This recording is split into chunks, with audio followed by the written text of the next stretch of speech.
Hi, my name is William Kiama Jeremiah. I am an aquaculture specialist. I specialize on ornamental fishery, among others. Do you know that watching fish swim is therapeutic? This is my story.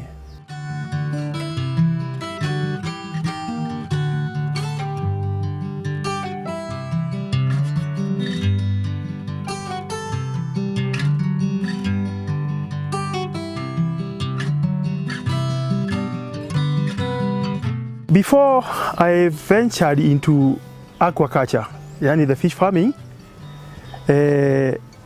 initially I was a civil servant working with the CID and the National Registration Bureau, handling fingerprints. I'm a fingerprint technician by profession. But our seniors were people who had been promoted on merit, so they never wanted us.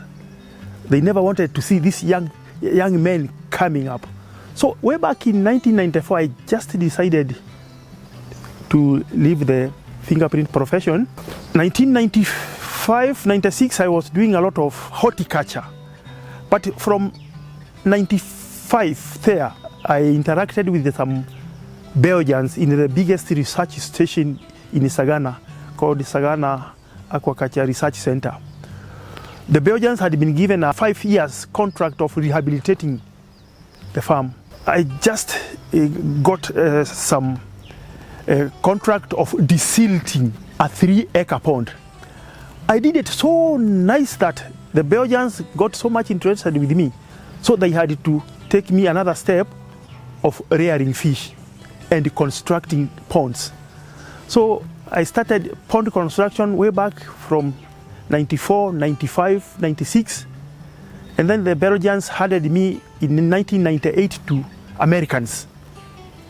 This time a lady, an American lady, is the one who polished me of how to make earthen ponds, liner ponds, and how to do catfish propagation, how to do sex reversal of tilapia. That's how I came in. Then I never counted myself as a person who can do aquaculture, because where I was doing all this job, we have a lot of water and a lot of clay. But my farm has got very little clay, such that I could not do earthen ponds. I could only do liner ponds. I thought of how to start doing, in a small way, aquaculture in my farm. I started with a small farm of 5 meters by 10. Then I had also to introduce some ornamental fish in that my small pond of 5 meters by 10. So it didn't come so easily, because I got the first challenge from my wife, who was saying, "Now you have started digging holes around here. My goats will fall down." She could not talk of her children who fall down, because they were all over 1 meter, because a pond is supposed to be 1 meter deep, shallow end, and 1.3 meters deep, deep end. So she came up with an excuse of chicken will fall, goats will fall. But then I had to tell her, well, where I am working, we have goats, chicken, and usually they don't fall. And even if they fall, we will remove them so easily. So she just accepted. I told you I had stocked 600 tilapias and about 50 ornamental fish of 1 inch. That one is called polyculture. Rearing different varieties of fish in one pond is called polyculture. I knew they will coexist. So we were eating fish, and then after 3-4 months, I saw that the 50 pieces of fish which I had stocked in that pond have already produced young ones. Now, at that time, we used to go to Nairobi with those Americans with some packages of ornamental goldfish. And then I could see the lady being given a check of 20,000, 30,000 from a package, 2 packages. And then I used to ask her, for us to get such amount of money, which I have seen you being given the check, we used to sell a whole Land Rover of fish. But then the lady used to smile and then tell me, yeah, ornamentals are high value fish. So when I saw my fish in the pond, the 50 goldfish in the pond have already spawned and I can see some fingerlings. Then I started thinking, now, could be there enough for me to sell, but I had only one pond. So one day I just decided I needed to drain all my pond. I removed all the female tilapias because tilapias had also started spawning in the same pond. So there was a bit of overstocking. Because tilapia usually spawns after every 18 to 21 days. And I don't have any other pond where I can do the business. So I just decided I will drain the pond, I remove all the females, I remain with the males and the goldfish. In the process of doing that, I established that the 50 goldfish which I had stocked, 4 were missing. I had only 46. But the fingerlings from the goldfish which were 1 inch, 1.5 inches, I had about 650. The females which I harvested from the pond, I sold it to some guys who came there, and then I got about 3,000 shillings. So when I saw that I have 650 goldfish of different sizes, 1 inch, 1.5 inches, some even 2 inches, wow, my head started doing a lot of calculations, because by then 1 inch of goldfish was costing 20 shillings. So if I had 3 inches goldfish, it was supposed to go for 60 shillings.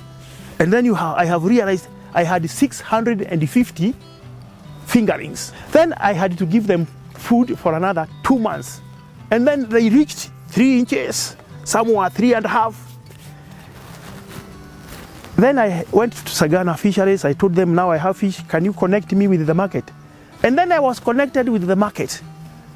I sold 600 goldfish of 3 inches at 60 shillings. That amounted to about 36,000 shillings. And my pond is 5 meters by 10. We have eaten fish. I sold that much, 36,000. So I had to call my wife and we sat down. I asked her, now 5 by 10, we have eaten fish and I have sold this much of goldfish. That is from which crop? Call it bananas, cabbages, pili hoho, nyanya. Which of them have given us this much money from such a small area? The lady said no. So I told her, now do this, take this 5,000. When we got to Nairobi, look for a kitenge with some patches of fish so that you will be remembering this farming. Then she said, thank you. And then I told her, I wanted to dig another pond somewhere there. She told me, go on. So from there, from the 5 by 10 pond, my head now started thinking commercially. I dug another one of 10 meters by 13. I dug another one of 10 meters by 17. And that's how I started.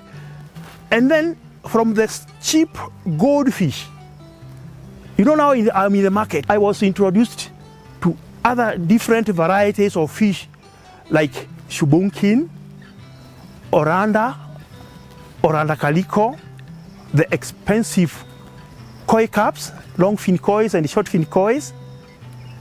And that's the way I ventured into it. And when I started doing the ornamental fish, even some people could not imagine that I'm handling live fish. They were trying to tell me, they thought these fish are not live. They thought these are those things you are generating from computer. But then I had to tell them, touch, these are live fish. So most of them were so amazed. And that's a problem we had by then in Kenya. But in Asia, China, Israel and those other areas, they are doing a lot of ornamental fishery.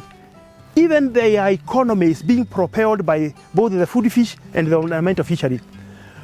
So while I was handling the goldfish, I could hear people asking me for another type of fish, like you don't have shubukin, you don't have swordtail, you don't have oranda, you don't have black emu. Then I used to ask them, are those fish? Yes, I will get in touch with you. I show you where you will buy the brood stock of these other varieties.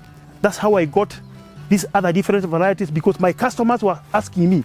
Even right now, after so many years, I'm also trying to look for more brood stock of other different varieties, because there are fish like plecostomas. They are those fish which eat the algae in an aquarium. They are catfish type of, but they are called plecostomas and sistras, name them. I have seen that every 6 months I'm getting new customers. So from 2000 to now, the market is growing every day, the market of ornamentals. If I am left alone to do this one, I cannot manage to supply the market. That's how some other farmers came in. They are also doing it. And my vision is we grow a lot of ornamentals so that one day we'll export them to Europe, could be to America. This time around, we are exporting by road to Uganda. Then from Uganda, they go to Rwanda. We are taking our fish to Tanzania. And some people from Somalia have also started getting the ornamentals from our country. So, as we grow, the market is also growing. If you want to start an ornamental fishery, land must be there. Water, quality water, not bad water. Bad water will kill fish. You should also look into the temperatures, because fish needs 27 to 30 degrees centigrade. If you look into those aspects, and then you must learn how to go about it. Yes, I'm one of those farmers who are teaching so many farmers in East Africa. They cannot meet the demand. So for a farmer to start ornamental fishery, those are the things he needs to look into, and then to come and learn, because this is not the way we have been doing the traditional farming of bananas, maize, beans. It's a different aspect, but it is not hand. It's the easiest way to farm. Because now you see, like all this farm now is all being managed by only one guy. That guy is so-called Jeremiah. When there is a lot of work, we have to get more cashews, which we pay per day. My vision for my farm, this farm called Green Algae Highland Fish Farm, is to be the leading producer of all the ornamental fish needed in Africa and outside Africa. That vision to be realized, I need to work so much with other farmers, the government, and other stakeholders. I have done horticulture.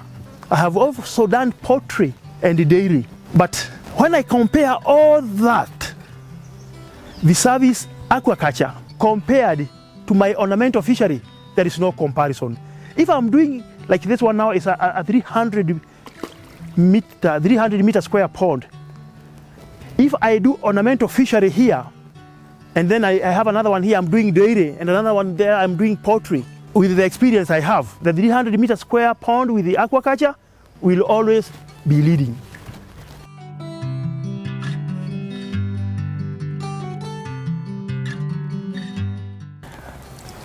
That was my story as an ornamental fish farmer. Make an effort of keeping one of these.